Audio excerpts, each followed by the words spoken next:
அம்மா சின்னம்மா வாங்க, என்ன பண்றீங்க?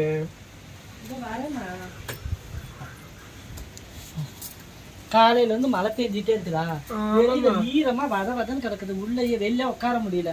சரி உள்ளேயாவது போய் வந்து செல்லையாவது பாக்கலான்னு பார்த்தா எவ்வளவு நேரம் செல்லவே பாத்தீங்க. எனக்கும் ரொம்ப போர் அடிக்குதுமா. மழையான மழை, அங்க கீழே பாருங்க தண்ணியான தண்ணி, இங்க மேல கிடக்குது. என்னடி பண்றது? மேல பாருங்க தண்ணியான தண்ணி. மழை இந்த மரத்துல இருந்து ஊத்துற தண்ணியில இங்கிட்டு வரவும் முடியல, போகவும் முடியல. அப்புறம் இப்ப என்ன விஷயமா வந்த? என்ன விஷயம்? உங்களை பாத்துட்டு போலாம், ஒரு முக்கியமான விஷயம் சொல்லிட்டு போலான்னு வந்தேன். அதான் என்னன்னு சொல்லுடி. நேத்து வளைகாப்பு போட்டிருந்தாங்க. யாருக்கு? எனக்கு. சரி வா நம்ம அக்காவை எழுப்பு.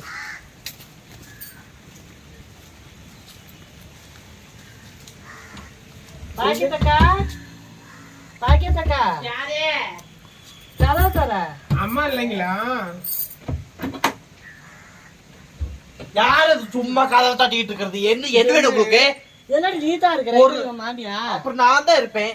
மாமியா எங்க? எங்க மாமியா கொஞ்சம் வெளியே போயிருக்காங்க. எங்கன்னு தான் சொல்ல, அவங்கள பார்க்க தானே வந்திருக்கிறோம். அவங்க வெளியே போயிருக்காங்க. சொன்ன போன எடுத்து சொல்லக்கூடாது. எவ்வளவு சொல்லிட்டு போனாங்களா? ஆமா.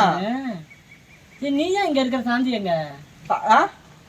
நல்ல வேலைக்கு போயிட்டாளுங்க. அப்புறம் வீட்டுல நான் தான் காலையில இருந்து சமைச்சு அவங்க ஊருக்கு போயிட்டேன். எல்லாத்தையும் அனுப்பிட்டு இப்ப நீ புடிச்சிட்டு வந்து விட்ட. அப்புறம் அப்பவே கேட்க மாட்டேன்டா. வாக்கா உட்காருங்க. வீடு உனக்கே தாயிருச்சு. அப்படியே கொண்டா வந்த படாரி ஊர் படாரிய விரட்டுற கதையா அப்படியே வந்துகிட்டே இருந்த. அப்படியே அவரை பார்த்து என்ன பூங்கா என்னமா அது? என்னமா அதுன்னா அவ ஏதோ விசேஷத்துக்கு சொல்ல வந்திருக்கா. விசேஷத்துக்கு சொல்ல வந்திருக்காங்களா? சரி. என்ன வளையல் எல்லாம் போட்டிருக்கீங்க? என்ன விசேஷம்? அது வளைகாப்பு. நேத்து வளகாப்பா? சொல்லவே இல்ல. எங்க ஊர் சைடு எல்லாம் சொல்ல மாட்டாங்க. வாந்தி எடுக்கிற அன்னைக்கே வளையல் போட்டுருவாங்க. இப்ப எல்லாம் வந்து குழந்தை பிறந்து மாசமானதுக்கு அப்புறம், அதுக்கப்புறம் வந்து குழந்தை பிறந்து அதுக்கப்புறம் தான் இப்ப கட்டி சோறு எல்லாம் கட்டி சோறு கட்டி போட்டு 7 வகையான சாப்பாடு செஞ்சு 7 வகையான சாப்பாடு செய்வோம். அவ்வளவு டேஸ்டா இருக்கும். எங்க கண்டிப்பா என்னை கூப்பிடுங்க, நான் வந்து ஆசீர்வாதம் பண்றேன். ஐயோ, நீங்க வந்து ஆசீர்வாதம் பண்ணிட்டு மட்டும் போங்க, உங்களுக்கு எல்லாம் செய்ய கிடையாது. அப்ப யாருக்குதான் சோறு? நாங்க எங்க வீட்டுல இருக்கிறவங்களுக்கு எல்லாரும் சாப்பிட சொல்லி சாப்பாடு வச்சு முடிச்சுக்குவோம். அவ்வளவுதான். ஊரெல்லாம் கூப்பிட்டு சொல்லிக்கிட்டு இருப்பாங்களா? வளைகாப்புங்கிறது நம்ம ஊருக்கு போட்டா எங்களுக்கு எல்லாம் சாப்பாடு போட மாட்டியா? ஏமா உங்களுக்கு எல்லாம் நீங்க வாங்கி செஞ்சு சாப்பிட்டுக்கங்கம்மா. உனக்கு தாண்டி வளைகாப்பு எனக்கு. அதனால எனக்கு சாப்பிட சொல்லி கம்பல் பண்ணுவாங்க. நானும் கொஞ்சம் கொஞ்சம் சாப்பிடுவேன். எல்லா சாப்பாடும் சாப்பிட முடியாது. வீட்டுல இருக்கிறவங்க எல்லாம் சாப்பிட்டுக்குவாங்க. எங்க ஊர் வழக்கம் எல்லாம் அப்படித்தாமா. இல்ல இப்ப வீட்டுல இருக்கிறவங்க திங்க முடியாம இருந்துச்சுன்னா அப்புறம் ஊருக்கு வந்துருமா? இல்லையே, கரெக்டா செஞ்சுக்குவோம் சாப்பிடுற அளவுக்கு. வாந்தி எடுக்கிற அன்னைக்கே வளைகாப்பு போட்டுவீங்களா? ஆமாங்கம்மா. சோறு எப்ப கட்டி போடுவீங்க?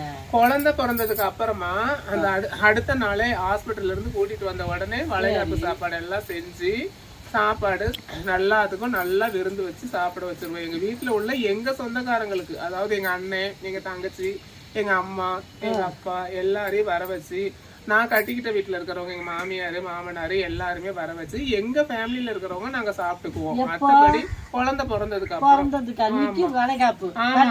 ஆமா, புதுசா இருக்குது உங்க ஊர் வழக்கம். இது என்னமா எப்படியும் வந்து 7 மாசம் கழிச்சு 3 மாசமா இருக்கையில வளையல் போடுறதும் அதே வளையல் தான் போட போறோம்.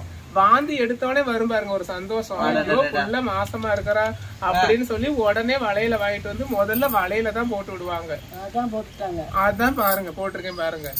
இப்ப வாந்தி எடுத்ததுக்கு வளையல் போட்டுட்டேன். வளையலுமே குழந்தை பிறந்தாதான் நீங்க கட்டி சோறே கட்டி போடுவீங்க. ஆமா, எங்க ஊர்ல எல்லாம் 7வது மாசம் கட்டி போட்டு அம்மா விட்டு கூட்டி போயிருவாங்க. இது என்னடி புது கதையா இருக்குது? மாசமா இருக்கிற அன்னைக்கு அந்த சந்தோஷமான நாள்ல தான் அந்த வளைகாப்பு வந்து வளையெல்லாம் போட்டு விட்டு சாப்பாடெல்லாம் செஞ்சு சாப்பிட வச்சு அவங்கள சந்தோஷப்படுத்துறாங்க. புதுசா இருக்குது உங்க ஊர் வழக்கம். எங்க ஊர்ல எல்லாம் மாசமா இருந்து குழந்தை பிறந்துட்டாவே போதும், தினமும் சோறு தான். அப்படிங்களா? நாங்கெல்லாம் அப்படி கிடையாது. அப்புறம் ஒரு சில பேர் 3 மாசத்துல ஒரு சோறு 3 சோறு ஆக்குவாங்க. 3 சோறு 5 மாசத்துல 5 சோறு ஆக்குவாங்க. நாங்கெல்லாம் அந்த மாதிரி பிட்டு பிட்டாலாம் செய்ய மாட்டோம். எடுத்தா 7 சாப்பாடு 7 சாப்பாடு செஞ்சு ஒத்த வகையில தான் போடணும். அதனால 7 வகையான. திடீர்னு ரெட்டை வகையில போட்டாங்கன்னா என்ன ஆகும்? ரெட்டை குழந்தை பிறந்துடும். அதனால எங்களுக்கு இப்போதைக்கு ஒரு குழந்தை போதும். அதனாலதான் எங்க வீட்டுக்காரரு இந்த புடவை எடுத்து கொடுத்தாரு. சரி வளைகாப்புனைக்கு ஒரு புது புடவை எடுத்து கொடுக்கலாம் அப்படின்னு சொல்லிட்டு, சரி என்ன கலர்ல வேணும் அப்படின்னு சொன்னாரு. உங்களுக்கு எந்த கலர் பிடிச்சிருந்தாலும் எனக்கு பிடிக்குமாமா அப்படின்னு சொல்லியிருந்தேன். அவர் வந்து எனக்கு என்ன பிடிச்சாலும் வாங்கி கொடுப்பாரு. அந்த மாதிரி ஒரு டைப். ஏன்னா நான் எங்க வீட்டுக்காரரை நான் கட்டிக்கிட்டதுக்கு ரொம்ப கொடுத்து வச்சிருக்கணும். எனக்கு வாங்கி கொடுப்பாரு. என்ன செலவு இருக்கு சொல்லுங்க பாப்போம்.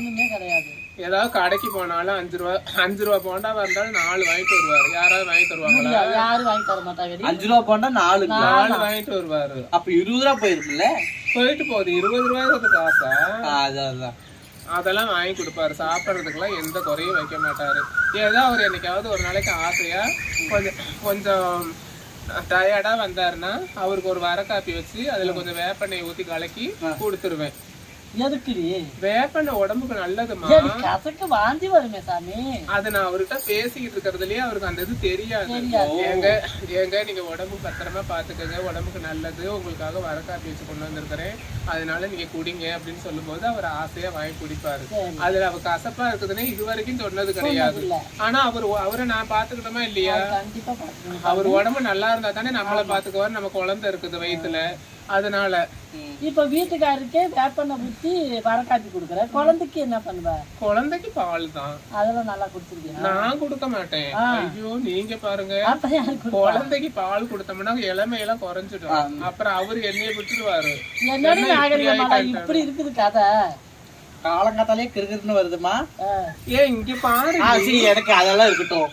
நீங்க ஃபர்ஸ்ட் மாமாவை பார்த்தது எந்த மாதிரி நீங்க சிச்சுவேஷன்ல நீங்க லவ் பண்ணீங்க? லவ் பண்ணி தான் கல்யாணம் பண்ணீங்க? இல்ல பொண்ணு பார்க்க வந்தாரு. வந்து பார்த்துட்டு வீட்டுக்கு போனாரு.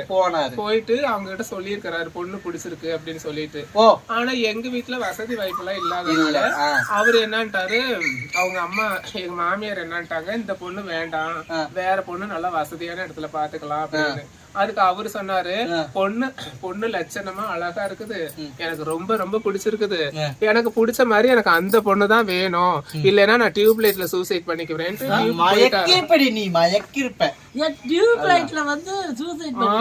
ஏதோ ஒண்ணு ஆயிடுச்சுன்னு வச்சுக்கோங்க. அன்னைக்கு அப்படிதான் போயிட்டு அப்புறம் அவரு சொன்னாரு, இந்த மாதிரி எல்லாம் நடந்துச்சா மாமான்னு கேட்டேன். அப்புறம் வீட்டுக்குள்ள போய் கதவை சாத்திக்கிட்டு லைட் டியூப் லைட்ல போய் கயிறை போட்டு சுருக்கெல்லாம் வச்சுட்டாரு. அப்புறமேலும் அதை மாற்றுற சமயத்துல மாமா நான் யாருக்கு கட்டிக்கிறேன் மாமா, அவங்க ஒத்துக்கலைன்னா கூட நான் உங்களை கட்டிக்கிறேன், வாங்க மாமா நம்ம 2 பேரும் போலாம், இனிமே நீங்க இங்க இருக்காதீங்க மாமா, என்னைக்கு நீங்க எந்த அளவுக்கு என் மேல பாசம் வச்சிருக்கீங்களோ இனிமே உங்களை பிரிஞ்சு நான் இருக்க மாட்டேன் அப்படின்னு சொல்லி உடனே வந்துட்டாரு என் கூட. அப்புறம் மாமியார் மாமனார் எல்லாம் நீ போடா எங்க பேச கேட்கல, நீ போய் அனுபவி அப்படின்னு சொல்லி அனுப்பிச்சு விட்டாங்க. உங்க முன்னாடியே நாங்க வாழ்ந்து காட்டுறோம் பாருங்க. நீங்க என்ன சாப்பாடு செஞ்சு போடுறது? அவருக்கு வகை வகையா நான் செஞ்சு போடுவேன். வெண்டங்காய் துவையல், வேப்பம்பூ ரசம், முருங்கைக்காய் துவையல்னு விதவிதமா செஞ்சு கொடுத்தேன். இன்ன வரைக்கும் என் சாப்பாட்டுக்கே ஒரு அடிமை ஆயிட்டாரு தெரியுமா? வெண்டைக்காய் துவையலா, வேப்பம்பூ ரசம், என்னடி முருங்கைக்காய் துவையல், சாப்பாட்டுக்கு வந்து புளிச்சக்கீரை சாம்பார் வச்சிருந்தேன் பருப்பு போட்டு. புளிச்சக்கீரை சாம்பார். கண்டிப்பா இந்த உலகத்துல நீங்க வாழ்றீங்களா, வேற ஒரு கிரகத்துல இருக்கீங்களா? எல்லா சாப்பாடு வகையும் சாப்பிட்டு இப்ப யாருதான் நோய் நொடி இல்லாம இருக்கிறாங்க? எல்லாம் ஏதோ ஒரு நோயில இருக்கிறாங்க. நாம வந்து நம்மளோட உடம்ப பாத்துக்கணும்னா யாரும் சாப்பிடாத ஒரு வகை அதுதான் நாம சாப்பிடணும். சோ இப்ப வெண்டங்காய் துவையல் நீங்க அரைச்சு சாப்பிட்டுருக்கீங்களா? இல்ல உங்களுக்கு தெரிஞ்சு யாராவது அரைச்சு தின்னுருக்காங்க? அதை வந்து பச்சையாவே அரைச்சு இப்ப நாக்குல வச்சோம்னா லபக்குன்னு உள்ள போயிடும். வளவளப்பு. அப்புறம் முருங்கைக்காய் துவையல், அது வந்து என்ன பண்ணணும்னா அரிஞ்சு நல்லா அப்படியே பச்சையா அரைச்சி கொஞ்சம் அப்படி தாளிப்பு மட்டும் போட்டு லைட்டா வணக்கி விட்டு சாப்பிட்டோம்னா நாறு வேறு எல்லாம் தொண்டையில கிண்டையில சிக்காத அளவுக்கு உள்ளார சப்பி அப்படியே நாறு வரும். அந்த நாக்குல இருக்கும் போது அப்படியே எடுத்து கீழே போட்டுருணும். உள்ள போயிடுச்சுன்னா நல்லது உடம்புக்கு. முருங்கைக்காயில எவ்வளவு சத்து இருக்குது.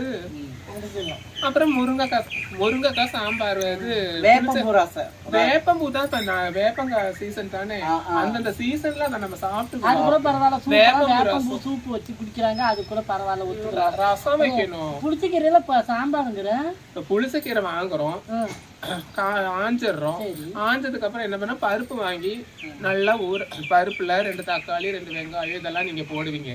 நாங்க அதெல்லாம் போடவே மாட்டோம். பருப்பை போட்டு புளிச்சக்கீரையை அலசி அதுல போட்டுருவோம். அலசி போட்டுட்டு 2 உப்பை போட்டு அது சாம்பார் பொடி கொஞ்சோண்டு போட்டு நல்லா 4-5 விசில் வந்ததுக்கு அப்புறம் அது நல்லா குழஞ்சிடும். அதை அப்படியே இறக்கி வச்சு தாளிக்க கூடாது. தாளிச்சிட்டோம்னா அந்த இதே போயிடும், டேஸ்டே போயிடும். தாளிக்க கூடாது, ஏன்னா அது எண்ணெய் இதா, அதனால எண்ணெயே அதுல சேர்க்க கூடாது. அது மாதிரி சாப்பிட்டுக்கிட்டு இருந்தோம்னா நம்ம உடம்பு அவ்வளவு ஆரோக்கியமா இருக்கும். நான்லாம் மாசமானதுக்கு அப்புறம் தான் இப்ப என்ன ஒரு வேலையும் செய்ய விட மாட்டேங்குது எங்க மாமியா. அவங்க அவ்வளவு வேலையை இழுத்து போட்டு செய்வாங்க தெரியுங்களா. நீங்க என்னமோ சொல்றீங்க, நாங்க சொல்லலமா, நீ தான் இந்த கதையெல்லாம் சொல்ற. இது எங்க இதெல்லாம் நீங்க கேள்விப்பட்டதே இல்லையா? கடவுளே.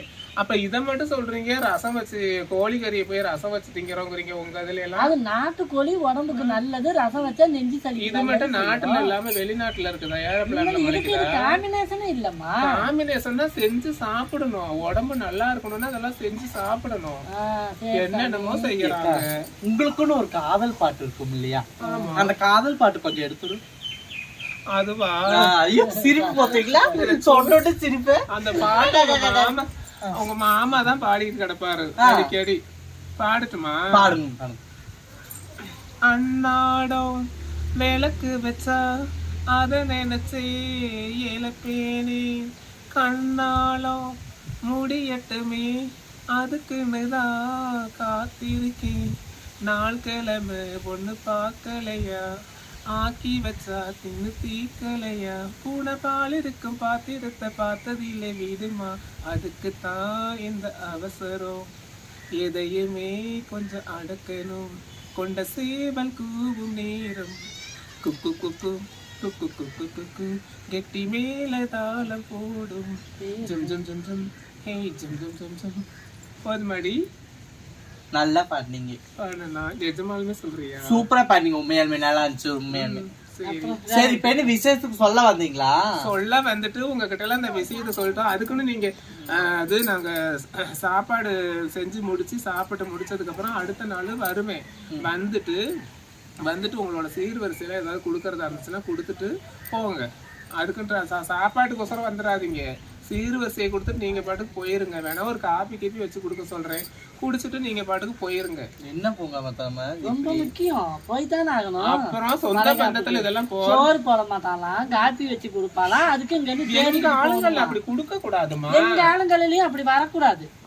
சும்மா பக்கத்து வீட்டுக்கு போனாவே நான் சோறு இல்லாம வர மாட்டேன். நீங்க என்ன சோறு போடலன்னா அப்புறம் நான் வரல. சரி, பழைய சோறு இருந்துச்சுன்னா ஒரு நீராரமாவது கரைச்சு கொடுக்கறேன், குடிச்சிட்டு போங்க. நீங்க 7 வகையான சாப்பாடு செஞ்சு சாப்பிடுவீங்க, நாங்க நீராரத்தை குடிக்க அங்க வரணும். ஏமா இன்னைக்கு நீராரம் குடிச்சா உடம்புக்கு எவ்வளவு நல்லது. அது எங்க வீட்லயே குடிப்போமா, அது ஏன் அழைக்கிற? உங்க வீட்டுல குடிக்கிற நீராரத்துக்கும் எங்க வீட்டுல குடிக்கிற நீராரத்துக்கும் நிறைய வித்தியாசம் இருக்கு. அது உண்மைதாம்மா. ஒரு படம் ரிலீஸ் ஆயிருக்குதாமே, என்ன படம்? இந்தியன் 5 ஆமே. ஏய், இந்தியன் 2வா? 5 இல்லையா? 5 தான் கிடையாது. அது ஏன் இந்தியன் 2? இந்தியன் 1 ஃபர்ஸ்ட்ல வந்துச்சு. சரி. கமல் சாரு, மனிதா கொய்ராலா இவங்க நடிச்சாங்க. சரி. இப்ப அடுத்தது இந்தியன் 2 வந்திருக்கு, அதோட தொடர்ச்சி. அந்த பார்த்த படத்தவே மறுபடியும் பாக்காட்டி என்னமா? கதை வேற இல்லையாமா? இருந்தாலும் அவங்க பையனே கொல்ற மாதிரி வந்துச்சுல்ல, இதுல கொஞ்சம் கதை வேற மாதிரி வரும். வேற மாதிரி வருமா? அதுல என்னமோ சிவப்பு கிளி தோலோடுன்னு ஒரு பாட்டு இருக்குதாமே? இல்லம்மா, பச்சை கிளி தோலோடு அவரு ஏசுதாஸ் பாடிப்பாரு, சூப்பரா பாடிப்பாரு. அந்த பாட்டு இருக்குதுங்களாமா? ஏமா அது சிவப்பு கிளின்னு பாடக்கூடாதா? ஏமா, பச்சை கிளிகள் தோலோடு அப்படிதான் பாட்ட ஆரம்பிக்கும். நீ சிவப்பு கிளிகள்னு சொன்னா எழுதுனவங்களையே நம்ம மாத்த முடியுமா சாமி? அப்படிங்களா? அதை ஏன் கேக்குறீங்க? அப்புறம் இன்னொரு விஷயம் சொல்ல மறந்துட்டேன். சொல்லு.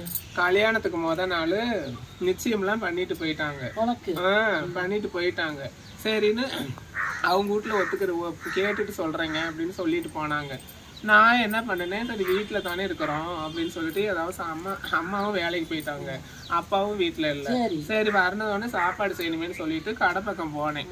போயிட்டு அங்க ஒருத்தன் அப்படி பாக்குறான், என்னமோ அப்படியே வச்ச கண்ணு வாங்காம பாக்குறான். புது பொண்ணு இல்லையா சாமி? அப்புறம் நல்லா மஞ்சள் பூசி மங்களகரமா போயிருப்பேன். அவனை பார்த்துட்டு அவன் என்னங்கிறான், அக்கா நீங்க எந்த ஊரு அப்படின்னு சொல்லி கேட்டான். நான் வந்து கிட்டவாடிக்கு பக்கத்துல தூரவாடிங்க அப்படின்னு சொல்லி சொன்னேன். அப்புறம் அடேங்க அப்பா செம்மையா இருக்கிறீங்க, எங்க ஊர்ல இந்த மாதிரி பொண்ணெல்லாம் நிறைய இருக்குமா அப்படின்ட்டு. எங்க ஊர்லயே நான் தான் அழகா இருப்பேன் அப்படின்னு சொல்லி நான் சொன்னேன். ஆனா சூப்பரா அழகா இருக்கிறீங்க அப்படின்னு சொல்லி சொன்னாங்க. அப்புறம் சொன்னதுக்கு அப்புறமா எனக்கு நான் என்ன பண்றதுன்னே தெரியல. உடனே அவங்க பக்கத்து வீட்டுக்காரி கேக்குறா, அங்கிட்டு கடைக்கு வந்தவ, இவளை போய் அழகா இருக்கிறேன்னு சொல்றியா அப்படின்னு சொல்லி அவ கேட்டா.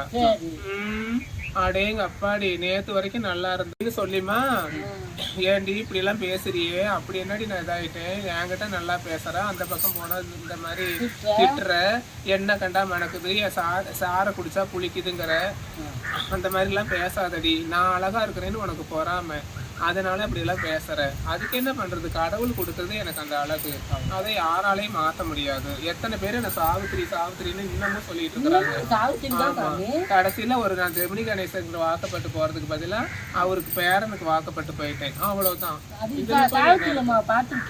பாத்துருக்கேனே, பழைய படத்துல எல்லாம் பாத்துருக்கேன், நல்லா அழகா. யார் பாட்டு அவங்க பாத்துருக்கேங்கம்மா, அந்த பாட்டெல்லாம் ஞாபகம் அவங்கள மாதிரி இருக்குன்னு சொல்ற, அப்ப அவங்கள பத்தி நீ தெரிஞ்சு வச்சிருப்பீல. இப்ப நான் கேக்குறேன், இப்ப என் தண்ணியில வந்து நான் இந்த பாட்டு இப்ப வந்து நான் ஒரு தண்ணியில பார்த்தனா கூட அதுல என் முகம் தெரியும், அதை வச்சு உங்களால பாட்டு பாட முடியுமா? தண்ணியில வந்து முகம் தெரியும், அந்த தண்ணியில தான் ஆகாயமே தெரியும் அந்த பாட்டு. ஆமா, ஒரு படம் அனுப்பியில என்னமோ ஒரு படத்துல ஒரு பாட்டு இருக்குது, அத பாடிருங்களே பாக்கலாம். இப்ப உங்களுக்கு ஞாபகம் வருதா? பாடுங்க பாப்போம். பாட்டுல என்ன நீ அடிச்சுக்கவே முடியாது. அப்புறம் எங்க பூங்கா வளர்த்தமா தான் பாட்டு நல்லா பாடுவாங்க. சொல்லுங்க பாடுங்க. ஏன் முரளி சாரதா பிரிட்டா நடிச்ச ஒரு படம் தண்ணீரிலே முகம் காட்டும் ஆகாயமேன்னு ஒரு பாட்டு இல்லையா? அது வார்த்தையை தான் கேட்டிருக்கிறேன், பாட்டெல்லாம் வரலமா. நீங்க தண்ணீரிலே முகம் பார்க்கும் ஆகாயமே, இளம் பன்னீரிலே நீராடும் பூந்தோட்டமே, இன்னாக்கு இன்னாதான் சாமி சொன்னதடி, கல்யாண வைபோகம் தன்னால் ஆகுமடி, இங்கு உன்னை விட்டு நான் வாழ ஆகாதடி. உன்னிடத்தில் இத்தனை நாள் உண்மை ஒன்று மறைத்ததுண்டு, சின்னஞ்சிறு வயதினிலே எனக்கு ஒரு மனைவியுண்டு, கோபம் கொள்ள கூடாதம்மா, தாங்கிக் கொள்ள வேண்டும் அம்மா, நல்லவனென்று நினைத்தேனே, உண்மை அறிந்து துடித்தேன் நான் தானே, போதும் போதும் மோசம் இனி போடவெல்ல வேஷம், இனி போதும் போதும் மோசம், நான் சொன்ன சம்சாரம் எந்த சங்கீதம், இதை கல்வி கொள்ள முடியாமல் பார்த்தமா, தண்ணீரிலே முகம் பார்க்கும் ஆகாயமே, இளம் பன்னீரிலே நீராடும் பூந்தோட்டமே, அப்பெல்லாம் ஒவ்வொன்றுக்கும் பாடலிலே என்னை அள்ளி கொடுத்து விட்டேன், நல்ல இசை தேடலிலே வேறதையும் மறந்து விட்டேன், என்னுடைய சங்கீதம் நீ ஹோய், உன்னுடைய சாரீரம் நான். நல்லா இருந்துச்சு, உங்க வாய்ஸ் சூப்பரா இருந்துச்சு, நல்லா இருந்துச்சு. ஒவ்வொரு நேரம் எங்க மாமாவை நினைச்சுக்கிட்டு வெளியூர் வேலைக்கு போயிருவாரு, அப்ப எல்லாம் ரொம்ப ஃபீல் பண்ணி தனியா உட்காந்துக்கிட்டு பாடிக்கிட்டே இருப்பேன். நான் வேற எங்க மாமா இல்லைன்னா ரொம்ப இதா இருப்பேனா, ராசாவே உன்னை நம்பி இந்த ரோசா பூ இருக்குது, ஒரு வார்த்தை சொல்லிட்டீங்க, அது உசுர வந்து முறுக்குதுங்க, வந்து சொல்லாத உறவ இவ நெஞ்சோடு வளர்த்தா, அது தப்பான கருத்தா இல்ல தண்ணீரில் இழுத்தா. இது என்ன படம்? பழச மறக்கலையே, முதல் மரியாதை தான். பாவி மகன் நெஞ்ச துடிக்குது, உன்னையும் என்னையும் வச்சு ஒரு சனம் கும்மி அடிக்குது, அடடா எனக்கார அருமை குறைஞ்சீக, அருமை மகராசா தலையே கவுந்தீக, கலங்கும் வந்தால் என்ன பாரு, அது கூடலாண்டுதான் பேரு,